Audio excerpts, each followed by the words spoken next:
차트 분석에서 가장 중요한 지지와 저항 중 5가지는 무엇인지 아십니까? 이동평균선, 기준봉의 고점, 기준봉의 저점, 전고점, 전저점. 그럼 오늘은 지지와 저항 5가지에 대해서 말씀드리겠습니다.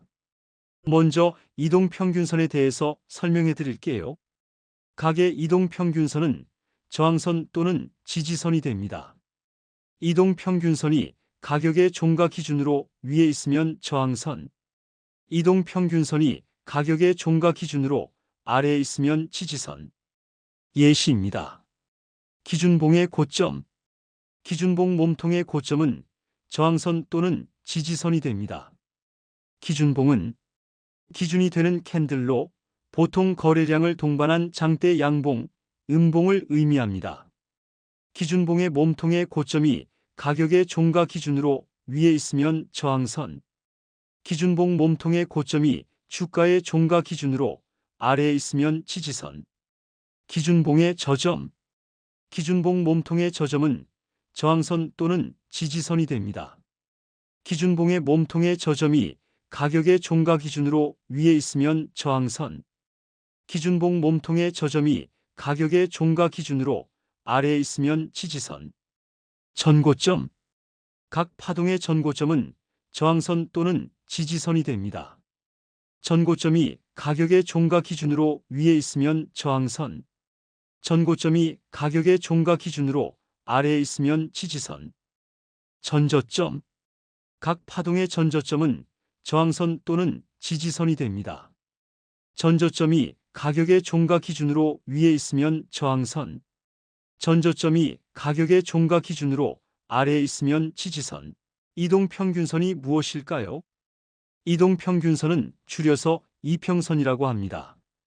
영어로는 MA, Moving Average의 약자이죠. 대표적인 이동평균선으로는 50, 20, 60, 100, 20선이 있습니다. 일봉 차트에서는 50, 20, 60, 100, 21선, 주봉 차트에서는 50, 20, 60, 100, 20주선, 월봉 차트에서는 50, 20, 60, 100, 20월선, 분봉 차트에서는 50, 20, 60, 100, 20분선이라고 부릅니다. 이동평균선의 정배열과 역배열에 대해서 알아보겠습니다. 배열, 일정한 차례나 간격에 따라 버려놓다. 차트에서 배열이란 이동평균선의 배열을 말하며 주요 배열로는 정배열과 역배열이 있습니다. 정배열, 이동평균선이 위로부터 단기, 중기, 장기 순으로 배열되어 있으면 정배열이라고 부릅니다. 5일선은 5일 동안 평균 매수 가격을 나타내는 선이며 21선은 20일 동안 평균 매수 가격을 나타내는 선입니다. 5일선 단기가 21선 중단기 위에 위치해 있다는 것은 20일간의 평균 매수가보다 5일간의 평균 매수가가 높다는 것, 즉 최근 매수 심리가 강해져 더 비싸게라도 사겠다는 매수세의 증가로 해석할 수 있습니다. 이평선 정배열 매수세의 증가 상승 추세 가격 상승. 역배열, 이동평균선이 아래로부터 단기, 중기, 장기 순으로 배열되어 있으면 역배열이라고 부릅니다. 5일선은 5일 동안 평균 매도 가격을 나타내는 선이며 21선은 20일 동안의 평균 매도 가격을 나타내는 선입니다. 5일선 단기가 21선 중단기 아래에 위치해 있다는 것은 20일간의 평균 매도가보다 5일간의 평균 매도가가 낮다는 것, 즉 최근 매도 심리가 강해져 더 싸게라도 팔겠다는 매도세의 증가라고 해석하시면 됩니다. 이평선 역배열 매도세의 증가 하락, 추세 가격 하락. 이동평균선의 골든크로스와 데드크로스에 대해서 알아보겠습니다. 크로스는 서로 엇갈리거나 마주침을 의미합니다. 차트에서 크로스란 이동평균선의 교차를 말하며 골든크로스와 데드크로스가 있습니다. 골든크로스, 단기 이평선이 장기 이평선을 상향 돌파하는 것을 골든크로스라고 부릅니다. 스윙 관점에서는 5일 이평선의 20일 이평선 상향 돌파를 매수 시점으로 보기도 합니다. 5일선은 5일 동안의 평균 매수 가격을 나타내는 선이며 21선은 20일 동안의 평균 매수 가격을 나타내는 선입니다. 5일선 단기가 21선 중단기를 상향 돌파한다는 것은 20일간의 평균 매수가보다 5일간의 평균 매수가가 높다는 것을 의미합니다. 즉, 최근 매수 심리가 강해져 더 비싸게라도 사겠다는 매수세의 증가로 해석하시면 좋습니다. 골든 크로스, 매수세의 증가, 상승 전환, 가격 상승. 데드 크로스, 단기 이평선이 장기 이평선을 하향 돌파하는 것을 데드 크로스라고 부릅니다. 스윙 관점에서는 5일 이평선이 20일 이평선 하향 돌파를 매도 시점으로 보곤 합니다. 5일선은 5일 동안의 평균 매도 가격을 나타내는 선이며 21선은 20일 동안의 평균 매도 가격을 나타내는 선입니다.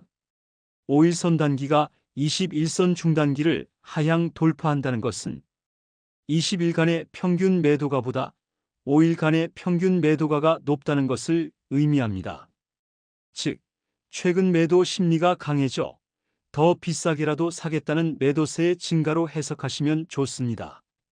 데드 크로스, 매도세의 증가, 하락 전환, 가격 하락.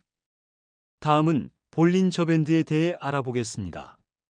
해외 선물 차트를 보면 먼저 지수가 중심선 위에 있을 때 아래 놓여 있는 중심선은 지지의 역할을 하는 것을 알고 계실 것입니다. 단순한 사실이지만 해외 선물 매매 기법 볼린저 밴드에서 중요합니다. 지수가 하락 조정을 받으며 중심선에서 지지하면 매수하고 지수 상한선에 다다르면 매도하는 것이 해외 선물 매매 기법 볼린저 밴드에서는 가장 좋은 방법입니다. 일종의 단타 매매로도 볼 수 있습니다. 하지만 차트가 상승 추세에서는 지수 상한선에 닿더라도 계속 추세를 확장할 가능성도 있기 때문에 볼린저 밴드 매매 기법에서는 중심선을 이탈하기 전까지는 매수로 끌고 가는 것이 수익을 극대화할 수 있는 매매 방법이라 할 수 있습니다. 해외 선물 볼린저 밴드는 상한선, 하한선, 중심선으로 구성되어 있습니다. 상하단 볼린저 밴드가 좁아지면 상승 또는 하락으로 변화될 가능성이 많아 이러한 그림을 기억해 두시기 바랍니다. 상승 추세를 유지하면서 볼린저 밴드의 상단선을 상향 돌파하여 지속적으로 상승하고 있습니다. 어디에서 매도를 해야 할까요? 아까 말씀드린 대로 해외 선물 매매 기법 볼린저 밴드의 중심선의 지지 여부로 판단하는 것이 좋습니다. 이때 합성하여 사용할 수 있는 것은 MACD, 스토캐스틱, RSI와 같은 모멘텀 지표입니다. MACD, 스토캐스틱, RSI에서 다이버전스가 발생하고 볼린저 밴드의 상단을 막고 중심선을 이탈하면 단기 추세 변곡점으로 매도로 볼 수 있습니다. 해외 선물 매매 기법 볼린저 밴드 중에서 말했듯이 중심선의 위에 있을 경우는 상승 추세로 보고 볼린저 밴드의 상단선을 목표로 매수할 수 있으며 반대로 볼린저 밴드의 중심선 아래에 있을 경우는 하락 추세로 보고 하단선을 목표로 매도를 할 수 있습니다. 또한 상단이든 하단을 닫고 중심선을 저항받아 다시금 돌파한다면 추세의 변곡점으로 작용합니다. 이러한 중심선과 상단과 하단으로 구성된 볼린저 밴드는 매매 기법에 있어서 간단하면서 명료한 매매 기준을 제시해 줍니다. 매우 유용한 기준이라 할 수 있겠습니다. 한편으로는 변동성은 해외 선물 볼린저 밴드 매매 기법에서의 상단과 하단의 폭은 줄어들고 오므라들었을 때 발생합니다. 마치 개구리가 점프를 하기 위해 다리를 오므리는 것처럼 해외 선물 볼린저 밴드의 폭이 오므라듭니다. 이러한 현상은 볼린저 밴드에서 재진입 신호를 잡기에 매우 유용합니다. 이렇게 오므라들은 상단 하단의 폭에서 중심선 또는 상단 하단을 지지하여 진행 방향으로 추세가 지속된다면 다시 한번 매매 진입을 할 수 있는 기회를 줍니다. 고점 갱신, 저점 갱신을 목표로 나아가는 것이죠. 반대로 이러한 상단 하단이 좁은 폭에서 진행 방향의 반대 방향의 라인을 이탈한다면 추세의 전환 또는 조정으로 보고 대응할 수 있습니다. 마지막으로 거래량에 대한 말씀드리겠습니다. 선물 옵션 거래량 분석의 필요성. 선물 옵션 거래량과 선물 지수 움직임은 상호 불가분의 관계에 있습니다. 가격이 상승 추세로 진입하거나 하락 추세로 진입하게 되면 그에 앞서 거래량의 변동이 나타나는데 이 점이 거래량 분석을 해야 할 가장 큰 이유입니다. 거래량 분석은 크게 나누어 상승 추세에서의 거래량 특징과 하락 추세에서의 거래량 특징으로 구분지을 수 있습니다. 상승 추세의 거래량 특징. 상승 초기에는 점진적으로 거래량이 증가합니다. 상승 추세가 진행될 경우에는 거래량 변동이 불규칙적일 때가 많지만 통상 평균 거래량을 상회하며 가격 움직임과 유사하게 증가합니다. 거래량 이동 평균선이 골든 크로스를 나타내면 매수 에너지는 가장 강력하다고 볼 수 있으며 이때의 매수 대응은 적절하다고 볼 수 있습니다. 특정 가격대, 즉 전고점이나 저항선을 돌파하는 시점에 이르면 거래량은 급증하는 경향이 높으며 돌파 시점에 거래량이 수반되지 않으면 돌파 실패를 염두에 두어야 합니다. 하락 추세의 거래량 특징. 가격이 하락하면 거래량도 점차 감소합니다. 만약 거래량이 증가하는데도 불구하고 가격이 하락세를 멈추지 않으면 물량을 정리하는 세력들 탓도 있지만 저점을 예단하고 참여한 신규 매수 세력들이 손절 매수 물량을 풀기 때문입니다. 하락 추세선을 돌파하거나 지지선, 직전 고점대 등 특정 가격대의 가격이 근접하면 거래량이 급증합니다. 하락 추세가 지속되고 하락폭이 확대되면 거래량이 감소하는 지점이 발생하는데 이럴 경우 가격은 바닥권에 근접했음을 암시합니다. 거래량 급감 후 거래량의 변동이 없으면 주가는 바닥권이며 이때 거래량의 변동이 생기면 매수 관점에서 접근할 필요가 있습니다. 거래량은 주가의 바로미터라고 합니다.